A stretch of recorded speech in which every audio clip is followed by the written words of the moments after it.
রমাদানে জাকাত দেওয়ার অনেকগুলো বিষয় রয়েছে। তার একটা হলো, এটা মুসলিম সভ্যতার একটা অনন্য বৈশিষ্ট্য যে মুসলমানেরা যে কোনো আনন্দের জন্য আগে ত্যাগ করে তারপরে ভোগ করে।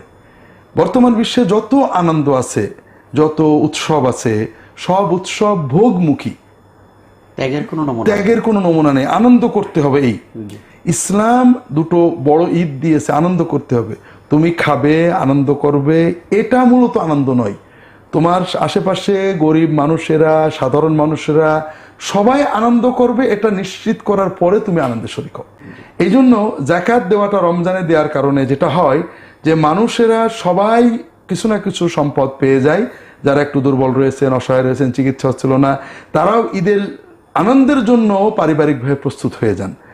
দ্বিতীয়ত, এই মাসে দান করলে আল্লাহ সওয়াব বেশি দেন।